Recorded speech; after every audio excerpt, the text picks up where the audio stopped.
Ô Zaidan, ontem aconteceu algo que já se avizinhava desde quando Deltan Dallagnol foi eleito. Esse caminho vários especialistas já tinham trilhado, que acabaria no TSE. O TSE cassou o mandato do deputado federal eleito lá pelo Paraná. O resultado se deu por unanimidade. Os ministros alegaram que Dallagnol se demitiu do Ministério Público do Paraná enquanto ainda respondia a processos disciplinares. O relator do caso, o ministro Benedito Gonçalves, afirmou que o político antecipou a saída dele do Ministério Público de forma deliberada. Vamos ouvi-lo. Aduz-se que o recorrido antecipou seu pedido de exoneração de forma proposital, exatamente para evitar que os outros 15 procedimentos diversos que tramitavam contra ele fossem convertidos ou dessem origem aos pádios. Em nota, Dallagnol diz que foram caladas mais de 334 mil vozes paranaenses em uma única canetada, segundo ele, ao arrepio da lei e da justiça. Ele disse ser vítima de uma vingança sem precedentes contra os agentes da lei que ousaram combater a corrupção. Tem inúmeras teses que tratam de possibilidade de recurso, mas o TSE tomou essa decisão na noite de ontem, Zaidan. É um caso muito ruim, sempre que você tira do parlamento, a não ser por crime cometido como parlamentar, você tira alguém que foi eleito, porque entra aí a ideia da representatividade que é atingida por uma decisão que não é da Casa dos Representantes, não é da Câmara, não é do Senado. O advogado do Deltan, aqui está o primeiro problema. Ele alega, o Leandro Souza Rosa, que o Deltan, ele conseguiu do Ministério Público, do seu Conselho Nacional do Ministério Público, uma certidão atestando que os procedimentos aos quais ele respondeu já estavam encerrados. O Benedito cita 15 e não 2. Esse é o primeiro ponto a ser esclarecido. Por quê, Ronald? Ele foi atingido pela lei da ficha limpa. A lei da ficha limpa foi a referência para essa decisão do TSE. Aliás, uma lei que ela foi feita em termos gerais para quem tem mandato eletivo, mas foi estendida ao Ministério Público por uma lei que teve o seu berço no Flávio Dino. Flávio Dino era deputado, ele apresentou um projeto estendendo para o Ministério Público, isso em 2010. Não tem nada a ver com a situação atual. 2010. O Flávio Dino apresentou esse projeto e foi aprovado, estendendo ao Ministério Público e estabelecendo alguns casos específicos que levavam à impossibilidade de ser eleito. Inclusive, pedir exoneração enquanto estão abertos procedimentos que podem resultar em punições disciplinares, desde a advertência, como aliás sofreu o Deltan Dallagnol, até o afastamento. E isso foi lá em 2010 e foi exatamente essa lei que foi evocada. Por isso é importante a questão de 2 ou 15. Porque se são 2, ele tem esse atestado dizendo que tudo já estava arquivado, porque ele teria já cumprido com as punições que foram estabelecidas. Não era uma punição a ser cumprida, uma advertência, o sujeito simplesmente assina a advertência. E houve um outro caso, inclusive aquele referente ao Renan Calheiros, né? Porque o Renan alegou que o Deltan acabou atingindo a honra dele, Renan, com difamação, quando na verdade o que ele fez foi campanha para que o Renan não fosse reeleito presidente do Senado. E ele não foi, na época foi o Alcolumbre. Então o Deltan diz, olha, isso aqui é caso encerrado segundo o Conselho Nacional do Ministério Público. Eles me entregaram um atestado. Mas lá no julgamento, no seu relatório, o ministro Benedito fala em 15 processos. E eles têm de estar abertos Não é, olha, um dia ele cumpriu uma pena, um dia ele foi condenado. Não, isso não conta para o sujeito não poder disputar uma eleição. Então esse é o primeiro ponto. Segundo, é um outro ponto importante, por que ele foi candidato? O que estão dizendo agora não é que ele, como deputado, cometeu um crime que deve levar à cassação, até porque essa deve ser uma decisão da casa, no caso, a Câmara dos Deputados.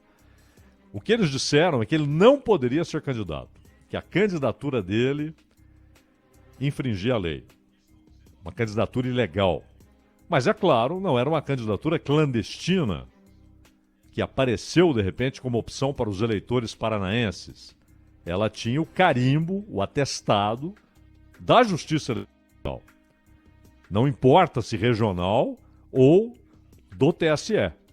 Tribunal Regional Eleitoral é parte da Justiça Eleitoral. A Justiça Eleitoral disse: Deltan pode ser candidato. Então, os eleitores paranaenses tinham essa opção confirmada pela Justiça Eleitoral. E mais de 340 mil votaram no Deltan.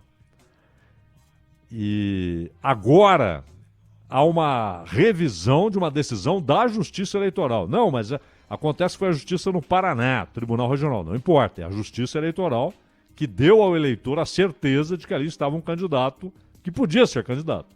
Por isso ele foi eleito.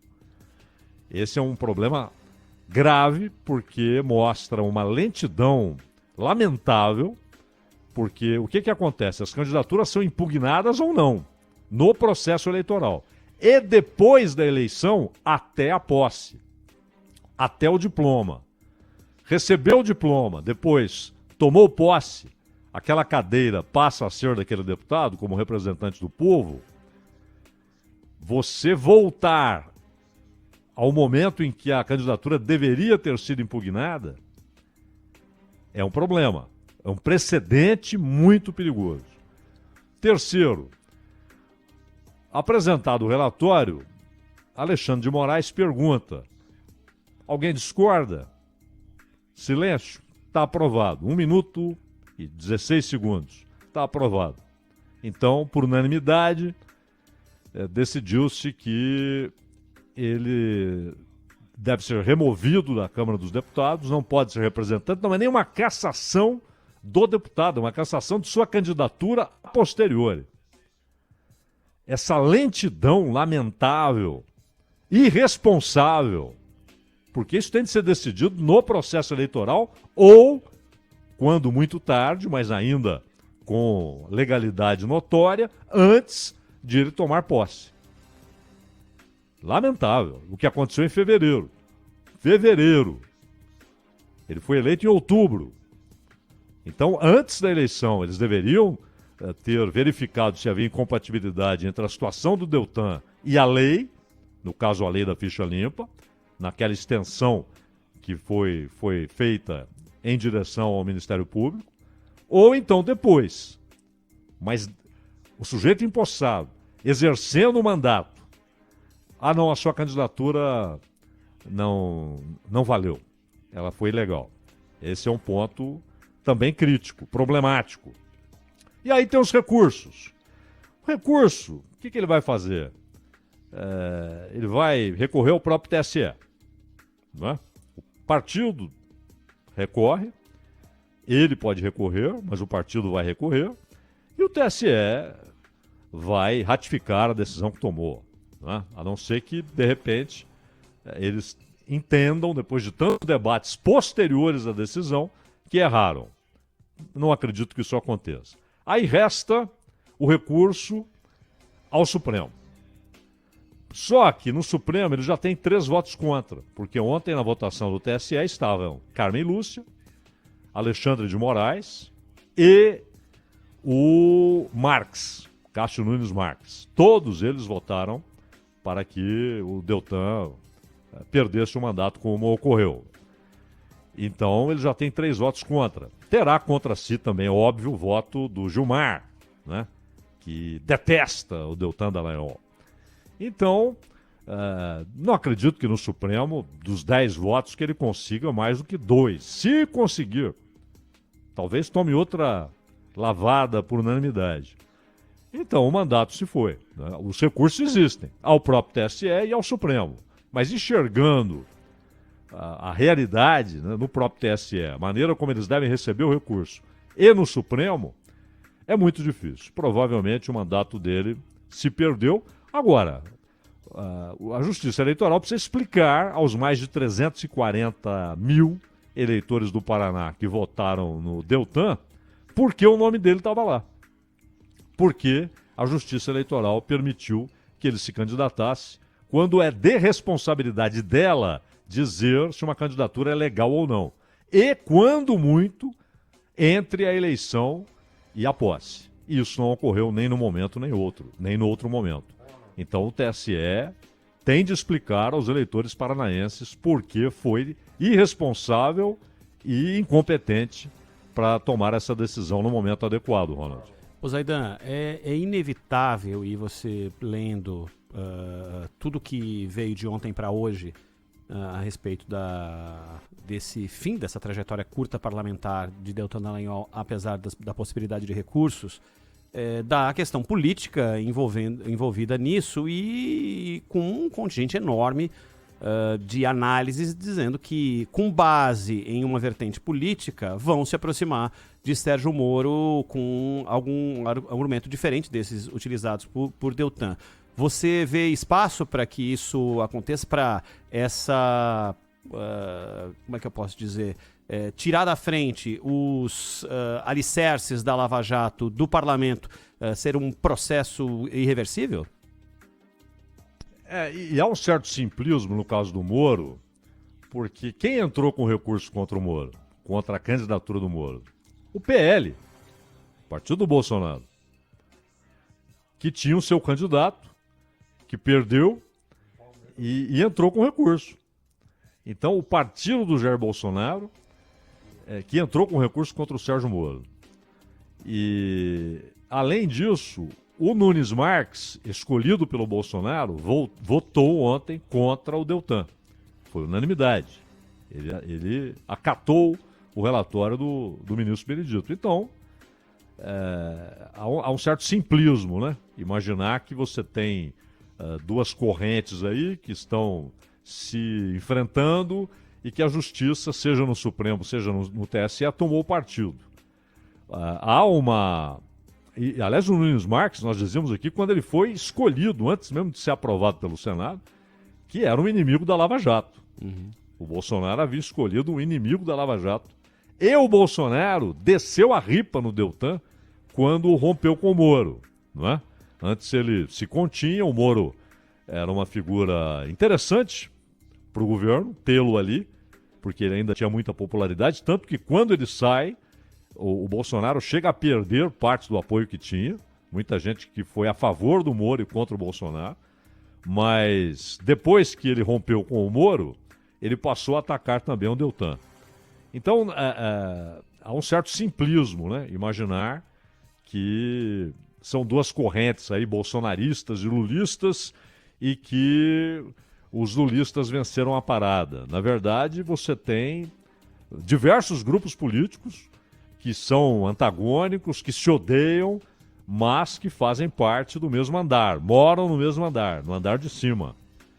E, de certa maneira, independentemente de tudo de errado que foi feito por Moro, por Deltan Dallagnol, você pode odiar a atuação do Deltan como procurador, pode não ir com a cara do Deltan, ficar até satisfeito, mas é preciso pensar no aspecto institucional. Por que essa candidatura foi aprovada? Sérgio Moro, mesmíssima coisa. Pode achar que o sujeito é um incompetente, como é que esse sujeito foi juiz, como é que ele passou no concurso, com essas coisas que ele fala. Você pode concordar com a decisão do Supremo de que ele fez um juízo enviesado, mas a candidatura dele foi aprovada pela Justiça Eleitoral. Uhum. Não é? Exatamente. Passos que nós vamos acompanhar ao longo das próximas semanas aqui.